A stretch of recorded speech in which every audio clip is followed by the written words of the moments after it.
Good evening. It's a great pleasure to be here for the second time. Sometimes when you are new in city, you have to learn how traffic works, huh? And well, today was not the best day for me to have that lesson, but I have the lesson today.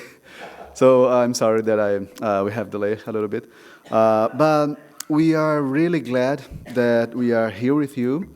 It's a wonderful moment for us to share what God has been doing through our lives, through our ministry. My name is Héber, and my wife is called Sophia, and we are married for 10 years now. We've been working with Tembé people. Actually, we worked with Tembé people for 6 years, as Pastor Terry introduced, and we actually work in northern Brazil. Can you pass the first slides, please? We are members of ALEM, which is an Wycliffe organization. Wycliffe is that massive, big organization that works with Bible translation all around the world. And ALEM is one of the Wycliffe organizations in Brazil. So we're members of ALEM almost 10 years now. Next slide, please. And this is a picture of the Tembé people. They are like maybe 4,000 Tembé in Brazil. And they're not much, but they don't have the entire Bible in their language. So missionaries that went before us, they worked there before us. They translated the New Testament, but they still didn't have the Old Testament. So we started to translate the Old Testament for them. Many interesting words to translate in a language that there is no concept for that word, but I'll mention that later. So this is the state of Pará. I'm from the state of Pará, and Sophia is from northeast Brazil, close to the coast, from the same place as Paul and Eudes are, so Pernambuco. Yes, sorry. So Tembé people lives in Amazon region in northern Brazil, and we worked there doing Bible translation. This is part of our team of translators. We worked with Tembé people. They were doing the translation, and we were working there as a facilitators.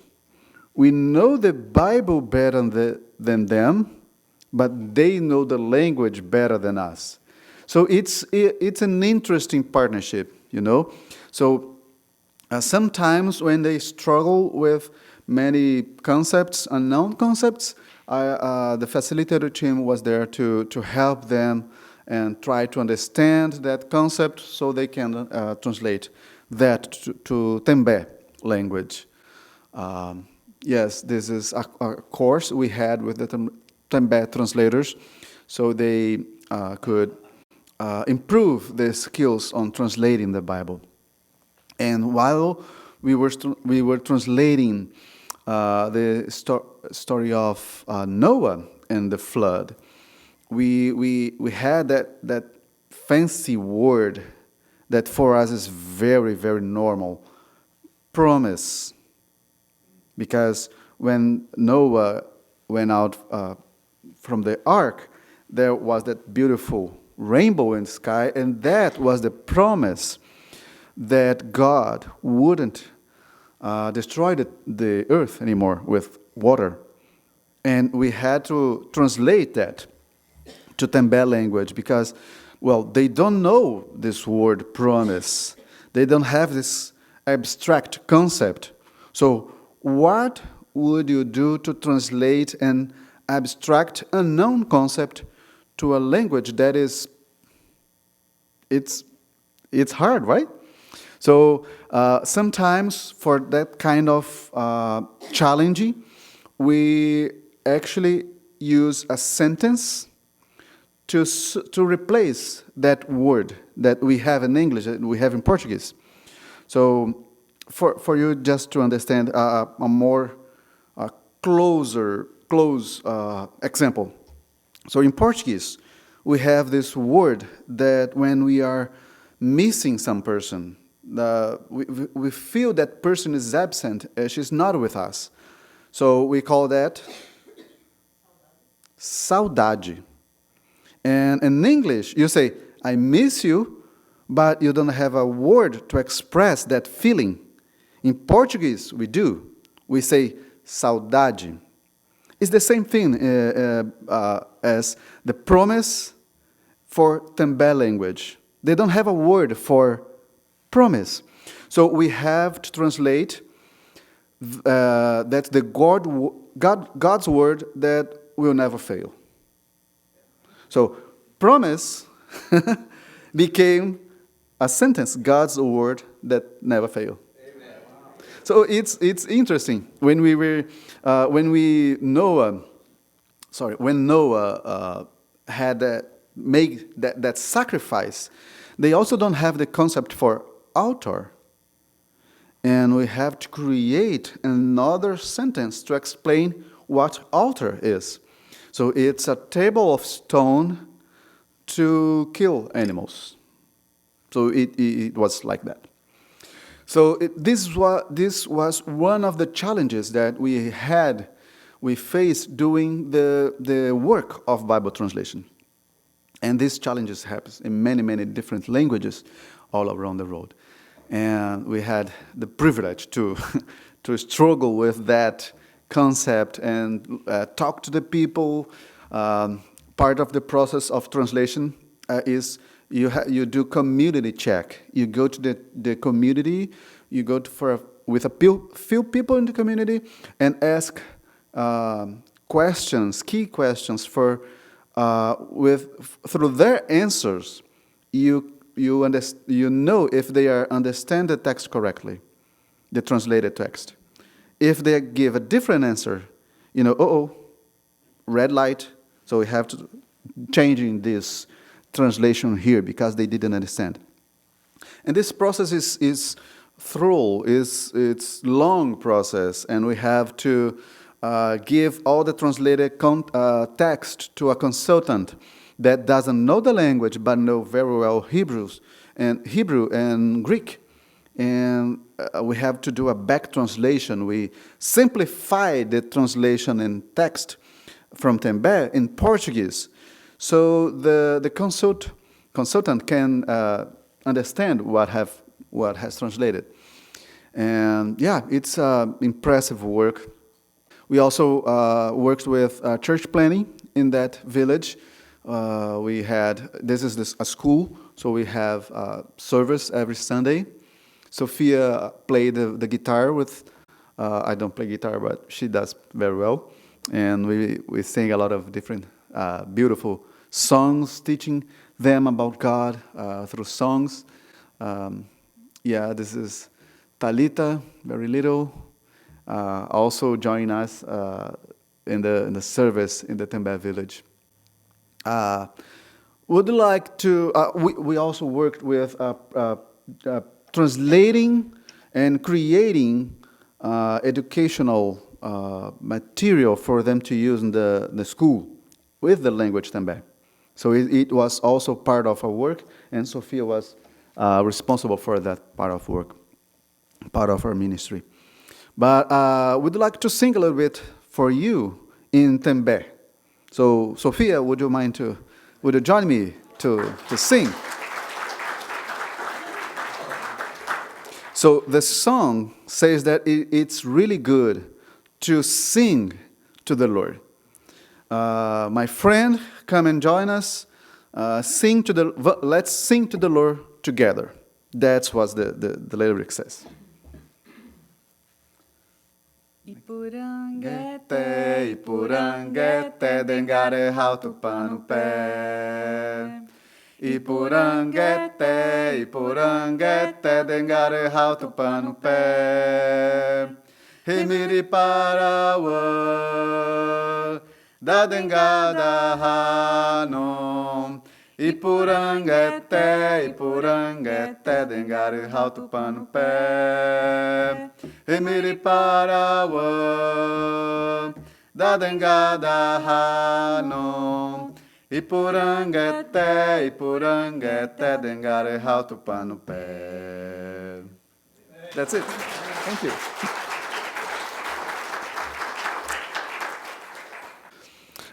In Brazil, we also work with ethno arts ministry. It's a work that we used to do parallel to the Bible translation with Tembé people, but the ethno arts ministry are more broad because we can reach more different ethnic groups in Brazil. What is ethno arts anyway? It's in ethno arts ministry, that's my area, that's what I'm studying here in Dallas. With ethno arts, we mean that we want to use the local arts to the people can worship God using their own songs, using their own poems and dramas and dancing, because God has given them beautiful arts form for that culture, and not all of that is a bad art form. So in this ethno arts ministry, we identified in culture what they can use for God, what they can use in church, what they can use in outreach. Because when people express themselves in the song, in singing the music God gave to them, it is more, it's a personal, more intimate kind of worship. Then they learn a different song, a different style that they are not used to sing. So my background is ethnomusicology. I have my master's degree in ethnomusicology. And I've been working with ethno art since 2006, years before the work with Tembé.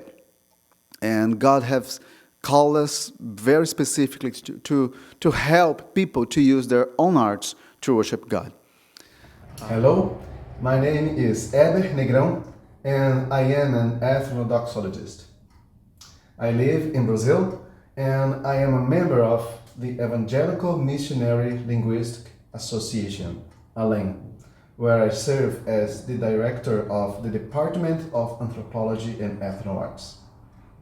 Back in 2006, when I was taking my master's in ethnomusicology, looking forward to serve the Lord as a missionary, our dear Tom Avery invited me to give a lecture at the second GCON. In that year, I became a member of the Global Ethnodoxology Network. And since then, I've been working as an ethnodoxologist here in Brazil, with the goal of promoting culturally appropriate worship in indigenous churches and communities. I developed the course Indigenous Music for the Indigenous Church, and I have taught this course to many different ethnic groups in Brazil, such as the Guajajara, Kayapó, Ticuna, Xerente, Yanomami, Arara, and others. Another course that we've been giving is the songwriting workshop, which ends with recordings of newly composed songs. Can you pause the video? We will continue from this part. Thank you very much. When I was giving this workshop to Xerente people, I was telling them about Psalm 40, when God gave us songs, and that song we use to testify about Him, to sing about the marvelous things that He has done for us. Out of nothing, one of the leaders stood up, interrupted me, and said out loud, "Our song is like an arrow that pierces our heart." And what else can I say? It is exactly that. And that leader, he understood how powerful is cultural songs in, if used, appropriate use to worship God in that culture. So there is that group, they composed a lot of different songs in that workshop, and this is one of example of one of those songs.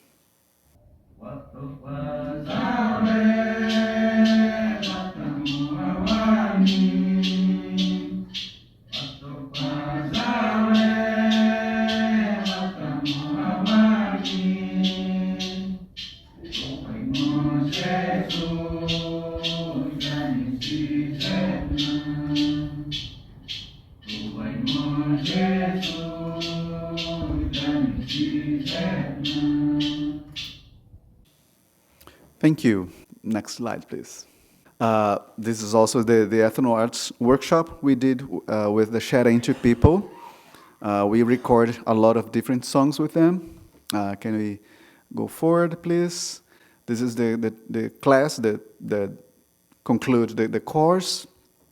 And Sophia and Talita was there. Talita was almost 1 year old. She was there with us. Very cool, very nice. This ministry in Brazil, I have to tell you, not many people work with that. So because of that, it becomes, people have been asking us to give those courses in many different organizations in Brazil and also outside, overseas. So I also have taught this course in Cape Verde in Africa, in Colombia, and this is a course that I taught in East Timor. It's all around the globe. It's on the other side of the globe, close to Indonesia. And you can next slides. And they have. This is a video. We can listen to the song. This is one of the songs they composed. Beautiful song. They learn how to create biblical songs using melodies from their culture that fits with the biblical passage. So it's very interesting how this is a song the culture sings in their harvest. And the biblical passage I gave to them was the Lord's Prayer, give us the daily bread. So they use that prayer, give us the daily bread, to fit that song they're using for harvest and culture. Look what it look like.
You won't believe that, but I love this song so much that I sing as a lullaby to put Philippe to sleep. So it's really nice.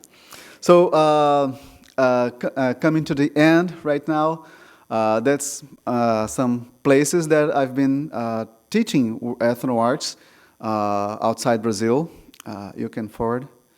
This is Cape Verde. The previous one was Colombia, Cape Verde, and next one is East Timor. And we just want to share with you those that information about our ministry. Right now, we are studying at the Dallas International University. It's an university associated with Wycliffe and SIL. And we're taking this PhD course in world arts. They are helping us to improve this ministry of ethno arts in Brazil. When we get back, we are planning to work as ethno arts consultant. And as I mentioned, there's many different organizations in Brazil that need the kind of support, and we work with them as well.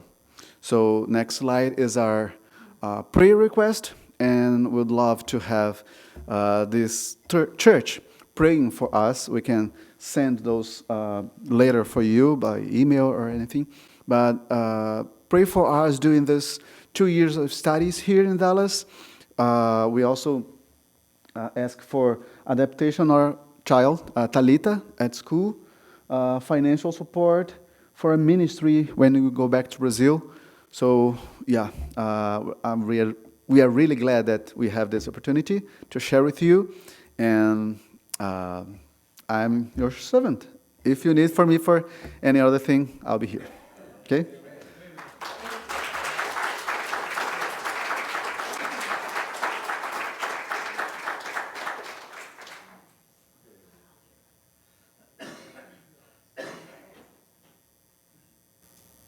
Well, thank you very much. I just love all these PhDs that I have around me. And, well, that's a blessing. Amen. Thank you. I'm so glad that we came in contact with each other. And I hope you'll get to know them. And we'll meet their children at the end of the service. And we have something very special for them.